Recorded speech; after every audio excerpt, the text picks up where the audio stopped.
Good day, Brigadier Sushil Bhasin. Very nice to have you online with us today. Thank you very much, Nara. It's a great pleasure for me to be with you today. Thank you, sir. Thank you.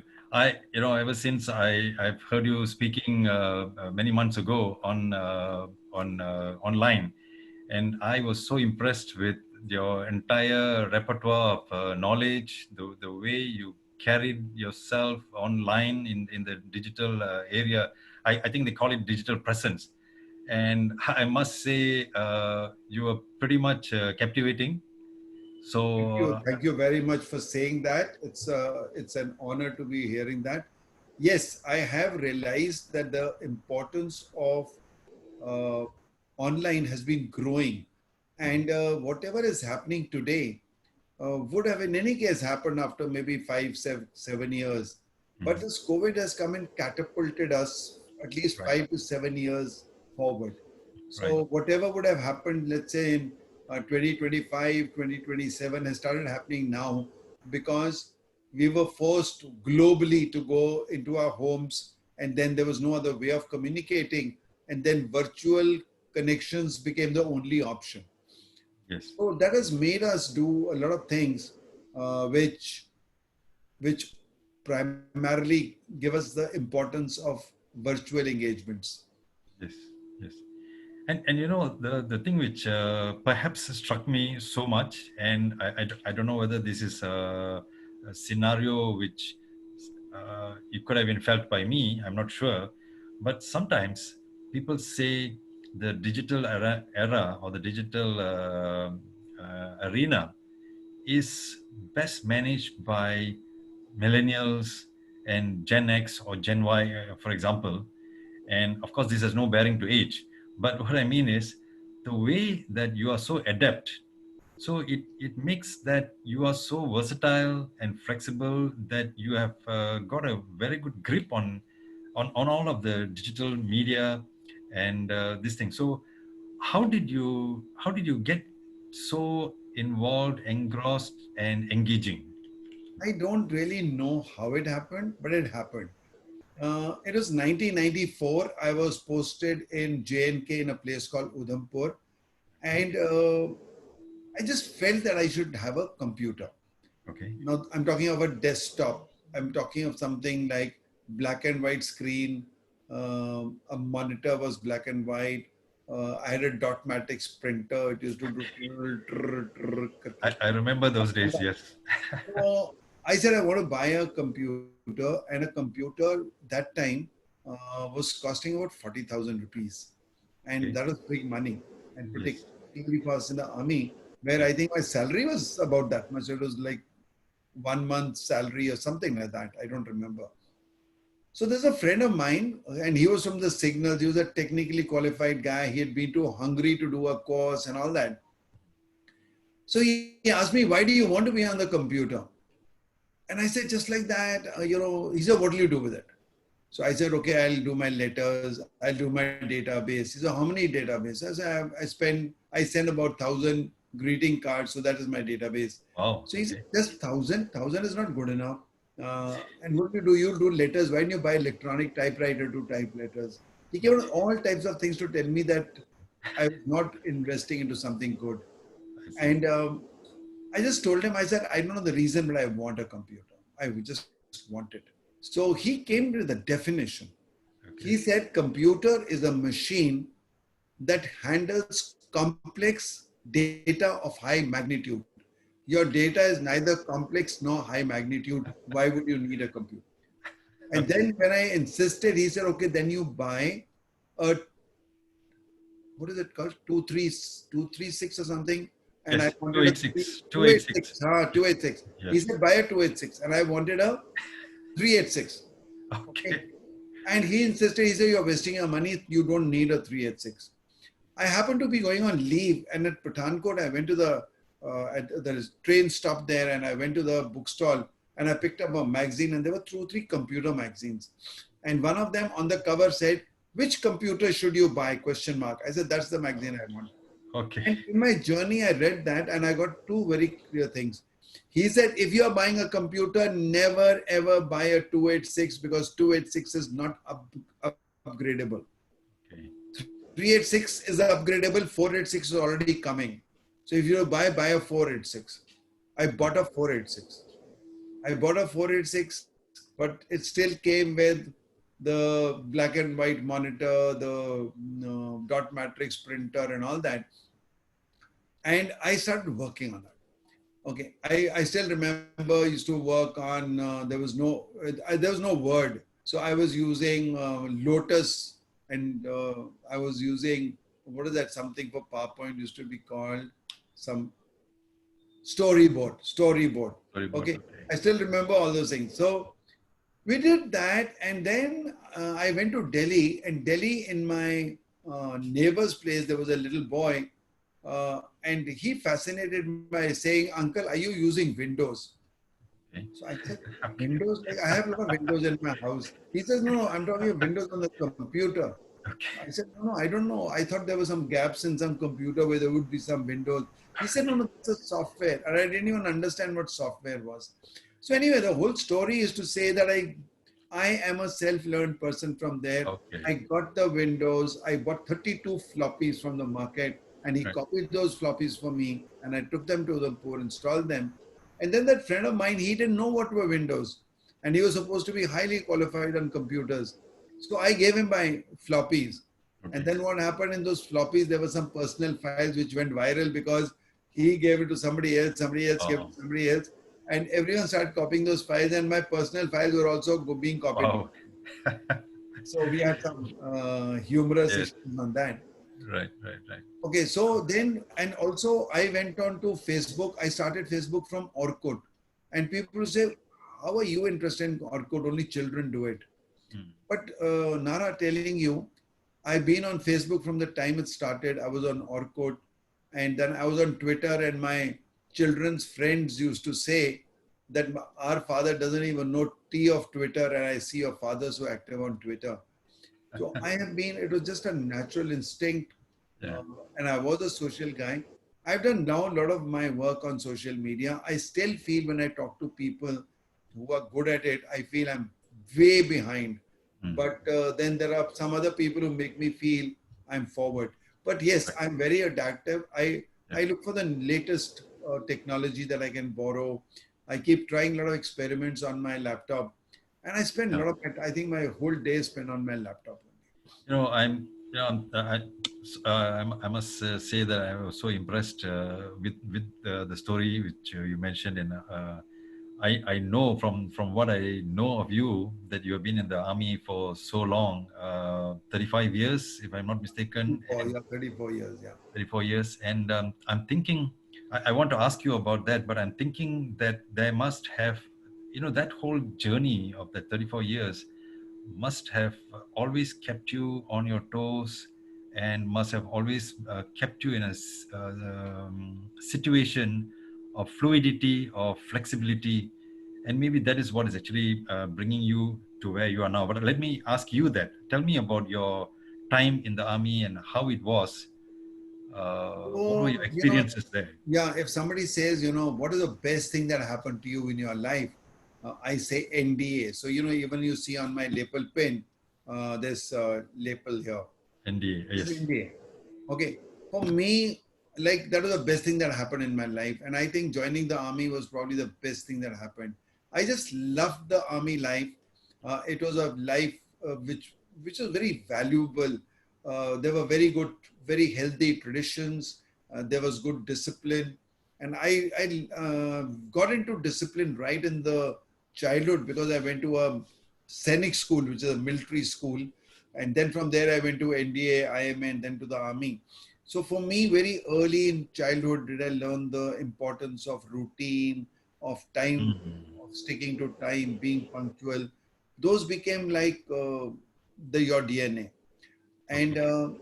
I found life in the army was adventurous. It was very social. There were some bondings. There were some values of the army which I relished the most. And not only me, I think my children, my wife, everyone has enjoyed the army culture. Mm. And it is that culture in the army that really makes you a different person.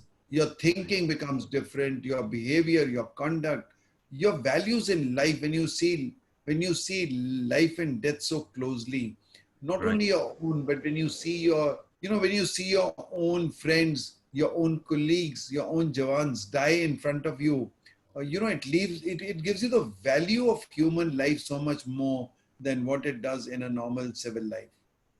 Right. Right. Yeah, I can. I mean, I'm already feeling some goosebumps Yeah. from what you are telling me, and I can imagine that the rapport that you have or create with your colleagues in the forces. I think that must be a. And I'll tell you, I take pride in one thing. Mm, Many of my friends and colleagues would say, and they would probably have a file with a thick file which say, these are my letters from my seniors, mm, somebody who wrote a letter of, we call DO letters, demi-official letters. So those are some things which people keep as a big prize. And they say with pride, oh, I got a letter from so-and-so general, I got a letter from so-and-so brigadier, and they preserve them. yes. I have a file in which I preserved my Jawan's letters. My Wow. soldiers who have been writing to me, even now I've completed 15 years of retirement. And Nara, I have some people. No, I have a person who was my buddy, a Jawan, whose son I looked after, and he's an officer now. Wow. Now that person rings me up almost once a week. Even this morning he had rung up, and he'll ask me how are you and all. If somebody who is still communicating with you on telephone, writing letters to you after 15 years, I think it means a lot that the rapport you create with your Yes. soldiers, with your Yes. people you serve. And Yeah. if that is a type of pride they have for you, if that is a type of respect they have for you, that they still write to you and say that, sir, you made a great difference in my life.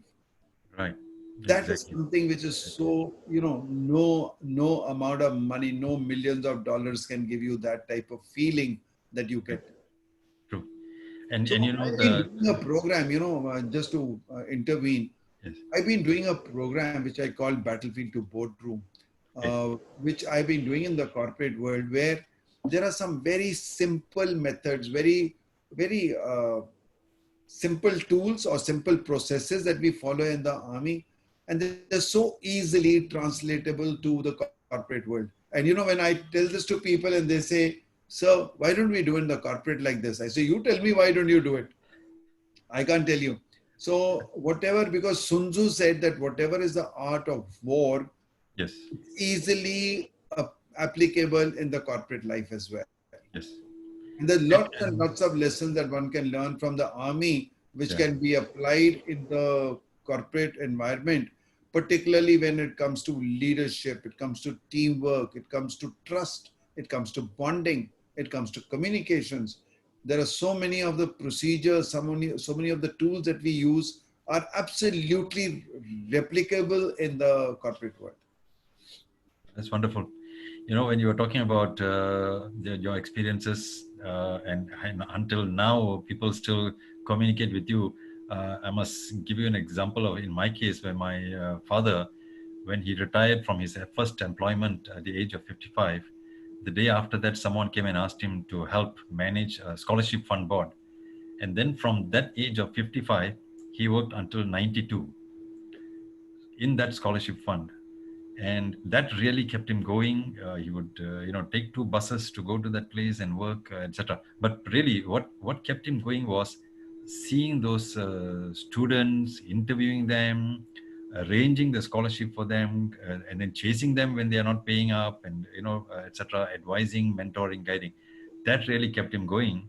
And people would have retired, have children, and they would still come back and thank him for all the support that he gave them. So that reminded me just now what you mentioned. So I can Absolutely. imagine the love. Actually, it transcends into love, not just colleague or anybody else in the process, but it actually transcends into love. So I can really imagine that. The other thing which now you were in training, you were also trainer in the armed forces. You were actually imparting a lot of knowledge, but at the same time you're also learning. Tell me about that. That's a very interesting thing. Like it reminds me of the tide going in and coming back, etc. The ebb and flow of the tide. So how is it in your case where you are actually training people, but at the same time you are also learning so much? How does that happen? Nara, when I realized very early in life that every army officer by default is a trainer, because every officer, wherever he may be in the postal department, he could be a dental surgeon. Everyone in the army is training his troops for war in peacetime. Right, Therefore, every army officer by default is a trainer, right, right? right. Some of us get an extra opportunity of being instructors in training establishments. Mm. And I've been very lucky that way. So I was an instructor 3 times as a captain itself. And then I became instructor as a senior officer. Uh, I commanded a training establishment later when I used to have about 120 instructors under me, and we used to do 3,000 students a year. Huge. I commanded an establishment in Bangalore called the Army School of Mechanical Transport. Okay. So I have been an instructor, I've been a commandant of a training establishment, I've been in the faculty of studies in the Army War College. And then on top of that, I've also been in the Army Training Command, where you get absolutely a bird's eye view, Right. absolutely a macro view of the training. Because when I started with the basic micro level, grassroots level training of training recruits in Right. a regimental center. And for those who may not know, a recruit is a person who is actually a villager brought into conversion into a soldier. So when you convert a villager into a soldier, that is a recruit. Yes. And that is a basic training. And I used to be the WTO, which is weapon training officer, and PTO, which is physical training officer in that center. So I started my training at the grassroots level in 1971 when I just commissioned.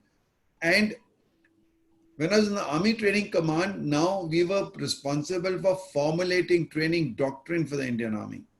So, I have done it from the bottom of the ladder to the top of the ladder. Right. Right. And this has given me a very good perspective.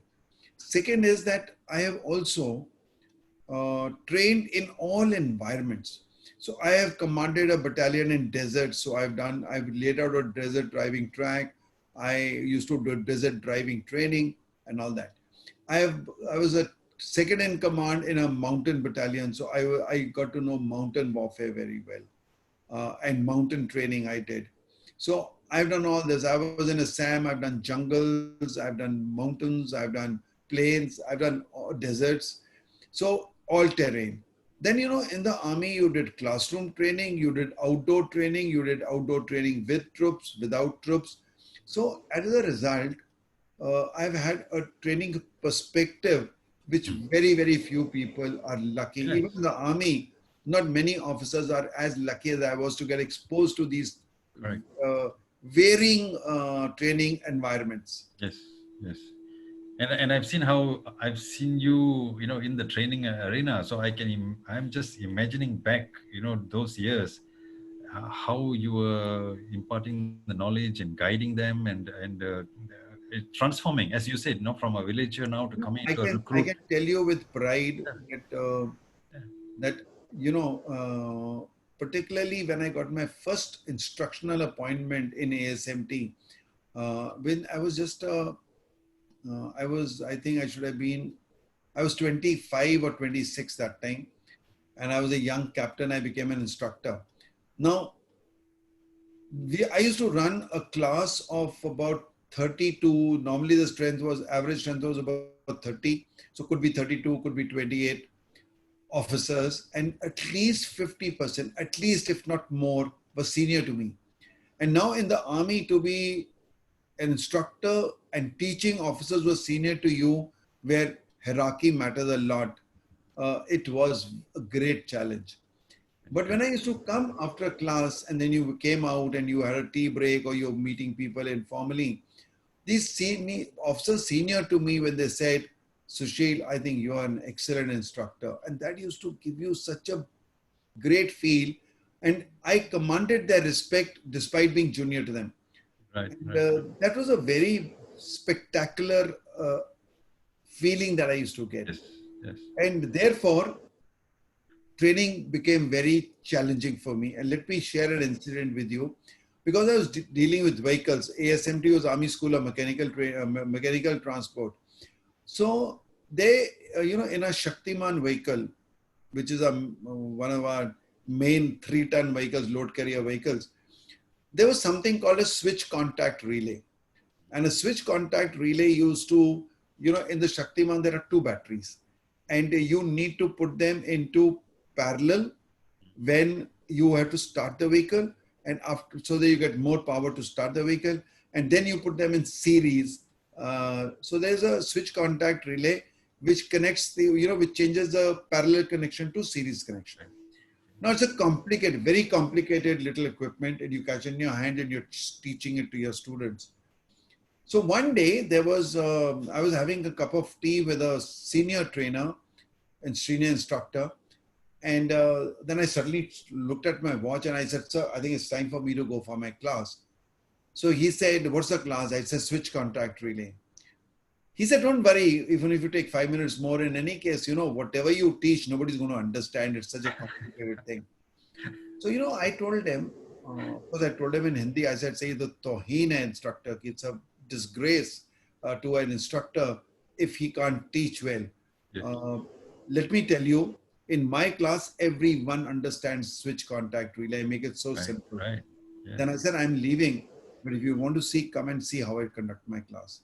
He came and he saw that I got the class out of their chairs. They'd come in front. I made them stand in a little semicircle. Right. I gave each one of them, I made them into groups of 5 people each. And Yes. every group of 5 officers had a switch contact relay with them. Mm. And then I first went to the board and explained the series and the parallel connection. What does it mean? Right. And how is it different? Then I told them that this theory is now come into practice here. How does it do it? Right. And when I explained, then I asked people to repeat, and people repeated. This guy who was senior to me, he said, Sushil, I salute you. I couldn't have taught it so well. Yeah, Just that's to prove wonderful. my point. I still wanted to prove my point. And, when we had the test, the final test, in the final technical test, there used to be a 500 marks paper. 100 marks used to be for one essay type long question. And that was a compulsory question. And then 400 were, there was some short answers and some multiple choice and quiz type, objective types. Yeah. I put the switch contact relay as the 100-pointer main question, Wow. which was generally not the practice. Right. People would normally have gearbox, or there were some popular questions which used to be put there. Never had anyone dared to put switch contact relay in that, and I did that. And I said, let me see the results. I took the whole bump of the question papers and showed it to him, and I said, sir, please, you mark this for me. You assess these and see whether my people have understood switch contact relay or not. And being a couple of years senior to me, he saluted me. Yes, I salute you. I couldn't have done that. I can't see that everyone has scored more than 60% marks in this question, which I think was difficult. Yeah. So now this is one incident of my life, Yeah. which actually brought my confidence level to a great height. And Right. then I started feeling proud of my instructional ability. And then there was no looking back. Then it was one tenure after another tenure. And then my instructional ability kept improving. And when I came into the corporate world, uh, I still remember that one company, Godrej, they wanted me to do a senior level training. And Mhm. I thought I can't take senior level because Right. I never taught CEO and not taught the first level of reportees of a CEO. Yeah. So I hired a corporate trainer, a very experienced trainer. And I said, you come and do the training for me and I'll be a co-facilitator with you. Mm-hmm. And after I finished that program, I realized that I don't need any help from anyone. because that day I realized that even as the guy's CEO, he's about 42, 45 years of age. Right. And I was at that point of time about 58. And I said, I think I know it better than him. Wonderful. He may know his job any better, but on leadership and team building, I'll take him on anytime. So that was the first and the last time I ever took a corporate trainer's help. Thereafter, I've done about 30 programs, including one of Mercedes, where the MD is there, and his first level of trainees are there, first level of reportees are there, and I've done trainings of 30 such companies and Very big good. companies, the Meru cabs and this and that, where the MD was there. And so that confidence of training has been building up and on. And today I feel like a very confident trainer. I went to Mercedes, one of their car dealers asked me to do a program in Chennai.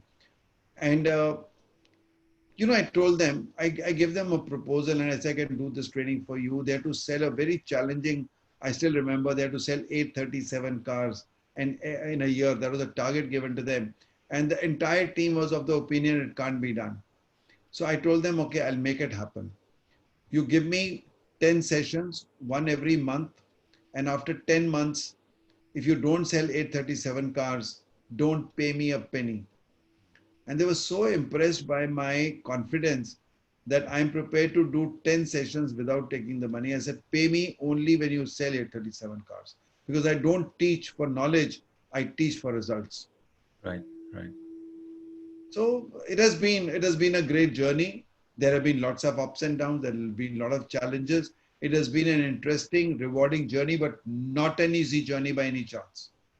I can imagine. I can really imagine. Yeah. And it also surprises me that when someone looks at this, and I want to say I am totally interested in the battlefield to the boardroom, that program. I am totally interested because I can imagine some of these things are so evergreen. Like just now you mentioned about Sun Tzu's Art of War, and these could have been knowledge which is over the centuries which we are learning.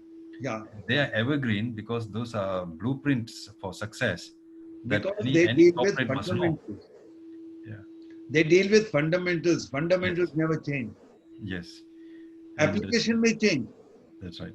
but That's right. fundamentals don't change. Basics don't Yes. change. Yes. And many corporates do need to know that because the corporate life is over that economic 5 years or 10 years period, 15 years, 20 years. But they need to know this, how to apply it to overcome those challenges. And like I said, I'm so interested to know about that. Later. I want to ask you just now when you touched on that, and I'm just curious. For example, the knowledge or the training or the transformation that you brought about in the Mercedes organization. Now you're talking about fundamentals of what would have been, let's say, on the battlefield example, and how did you translate that into a sales function and to encourage them to make sure that they meet their target of sales, for It's example? very simple. Yeah. I start with the end in mind. So the first thing when I talk to a corporate client is I want to know what is the terminal objective. And I ask them to write down and say, what is the desired outcome? Okay. Then I go a little deep into finding out what is the gap. Why are they not there? What is missing? Is it the discipline that is missing? Is it the policies that are missing? What is missing? Is a strategy not in place, or is the implementation not in place? So Yes. once you figure out, it's like a doctor who tries to diagnose and find out where the problem is, and then he prescribes the medicine. Right. So I used to do training like that, and I've had some spectacular results. And it's never been the check that fascinated me. Never. What fascinated me was only when a company said, "So after your training, our team is performing much better." Fantastic. That must That's the be only thing that is to, that comes to you as a big, big satisfaction. yes. Yes. Okay. I And can imagine. if you found that the results are not coming up, and we've had cases where results didn't come up. I'll give Right. you one case like this, that one company came to me primarily with time management as an issue. Yes. And we're doing outbound trainings. I did a couple of activities with them, and I brought time consciousness through those activities. One activity, another activity reinforced what we did in the previous one, Yeah. and they went back very, very satisfied, highly acclaimed feedback to say, sir, we are now going to be on time. We are going to be, it's not talking about coming on time delivery, on time culture, all that. And then after about a month, and I have a habit of keeping in touch with my participants. So, I would say, how's it going? Tell me one change that you have seen happening in your team and all that. Right. So this guy rings me up and he says, sir, I want to talk to you. I said, yeah, please go ahead. He said, sir, we came back very, very happy that we have learned about time. But sir, when I find situations where yesterday we had a meeting and we were told to be there at 10 o'clock. We were sitting in the boardroom at 10 o'clock and the MD came at 11 o'clock. Okay. So what time management can I do in a company where the MD comes 1 hour late and doesn't even apologize? He neither informs you that I'm not coming or I'll come late so that I can go back to my workplace and do my work. For 1 hour, we were sitting in the boardroom only gossiping. Now, if there were 10 people gossiping, it is 10 hours of that company, 10 hours, because Yes. 10 people into 1 hour, 10 hours of that company resource got wasted. Right. Now, Exactly. in such a company, nothing will happen because, Nara, I say something in training is very interesting. I said, the results don't come from what you learn. Success doesn't come from what you learn. It comes from what you do with what you learn. Correct. And Correct. if you don't do I it, if agree. it doesn't fit in your company culture, if the company culture doesn't support that, then you'll not get the results. Right. Fully So agree. I like to drive results, but I also like to see, and I can say that it is not only dependent on me, I can do my role. But if the other party is not prepared to implement and execute what they learned, nothing will happen. True. And I want to, I'm so impressed again, I must say, from all the things that you have done and doing, and your transition from, from one, let's say, profession, and now you have moved on to, you have come on the TEDx platform. You have written books. I can see the book, one of your primary books at the back of you, The $1,000,000 Yeah, Second. yeah. You have written I'm another very book. proud of this was my first book, which I wrote called Design Your Life, which is Yes. now, which is now being podcast by Spotify. And Yes, I've listened to that, and I was so impressed. The stories that you've been telling on Zindagi, right? On Zindagi, it is called Zindagi Unplugged. yes, Okay. And then this book, $1,000,000 Second, came, which is published by CNBC. You see the right. logo on the top. Yes, And yes. this book, I'm very proud to say that Brian Tracy endorsed it. All right. And he gave me a very good testimonial there, which says Sushil has developed a wonderful system of goal setting and time management that will transform your life and double your results. It is amazing. Fantastic, Now, fantastic. that comes from Brian Tracy, who's my guru, and I learned from him. So this book has been very good. It's a best-selling book, and it is, Nara. I must tell you one thing.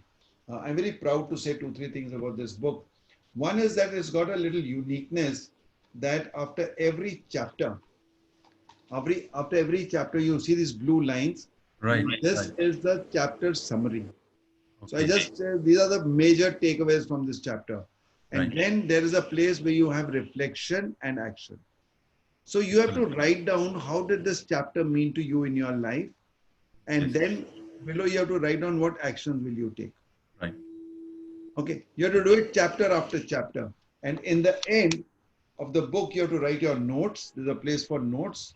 And then there is a place where you to write your massive action plan. Map. Now, if you do this properly, there is just no way that you will not change your life because I am not changing your life myself.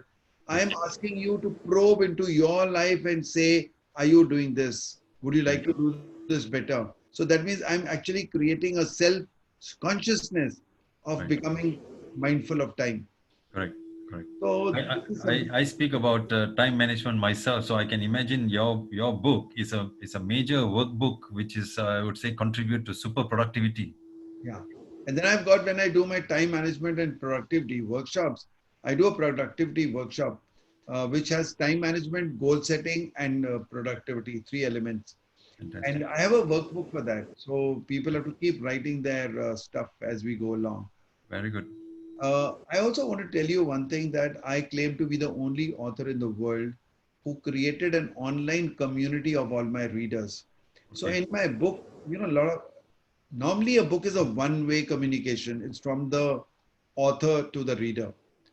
But in my case, it is not only a two-way communication, it's not between author and the reader and the author. By creating an online community, so we have written in the book that if you buy the book, please send me an email Hmm. and I will put you onto a community. So Right. we've got this community which called it the Time Investors League. Okay. Right? And now that you've joined my time management course, you will learn a lot about this, and you'll Right. also see my Yeah. workbook. I'm looking forward to that. Yes. So now what is going to happen is, so this community of time investors, I've got about 300 people, sorry, 250 people already, which have now finished one WhatsApp group, and we have Hmm. got a Facebook group also. Okay. So these people who buy my book come on that, and now they start exchanging ideas between them. So Right. there are some people who are from USA, there's a people from Africa, there are some people from UK, the people from India. So they keep interacting between themselves on various aspects of time. And then I went further to go and do one video every Wednesday and every Sunday on YouTube on time investment, and Okay. I've got that playlist called Time Brigadier. Okay. So the point is, this time investment has become now a part of my life where I'm wanting to do more and more in-depth study and share my ideas with people. Right. I think that's amazing. That's one major contribution I think to that you have done or contributed to anyone who has come into contact with you. So I think they definitely walk away. What would be your next? What would be your future plans? What do you plan to do next?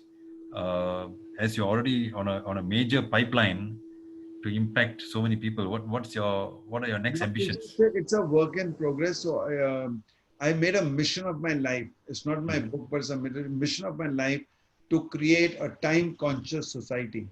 So working a lot on time management is my major focus. Mhm. So now I'd like to do all my corporate professional speaking gigs, as well as work master classes, as well as keynote speeches, everything, and training on time management itself. Right. So that is Right. one.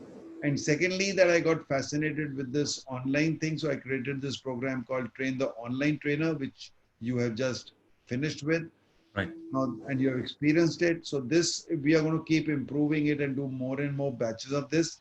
Yes. So these are the only two areas I'm trying to focus on. Yeah.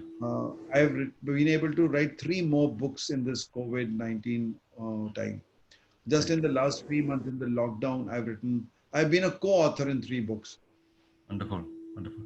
And Yeah, I've attended the TTOT, and I must say that was a major, major revelation for me. I think it has made a major impact to the way I do things, the way I actually treat, myself, and the confidence with which we go out into the digital yeah, arena. And I think that it's made a major, future productivity. I think is going to be improved. How do we react to people? How do we impact people?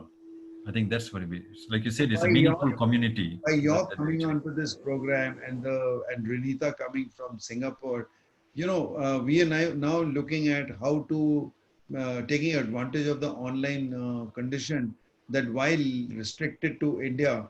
So I want to go around with both these programs going more global. So Yes. I'm very happy that you came in, and from you now we're getting Malaysia and Vietnam and Thailand and Yes. Philippines. So expanding in other countries is another aim of mine, because if I'm talking about a time-conscious society, why should be restricted to India?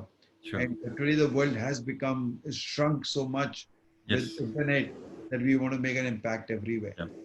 I think when they talked about the borderless world in the past, this is the true definition of the borderless world. It has become so seamless, Absolutely. and it has brought everyone so much closer together. So I really want to thank you so much, Brigadier Sushil. I think you are such an inspiration, truly, and I can definitely say that from my own experience with you in the last few months.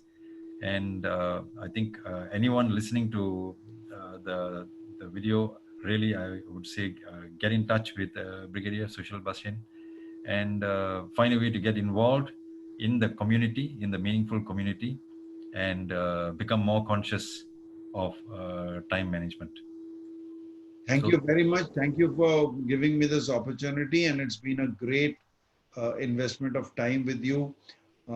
Let's see that we reach out to more people, that they know that we are providing value, and yes, um, we spread the message. It's a powerful message, which will, to my mind, create that time consciousness, which is a requirement. And particularly now, COVID has shown us where the entire world, while flattening the curve and all that, is actually right, really understanding the value of time. So let's continue with that spirit, and let's see how many people get impacted so that there is a better world to live in. sure. Thank you so much, sir. I Thank really you. appreciate your time and look Thank forward to you. Thank catching you up very again much soon. for this Thank you. time, and I'm very happy. Thank Thank you. you. Thank you.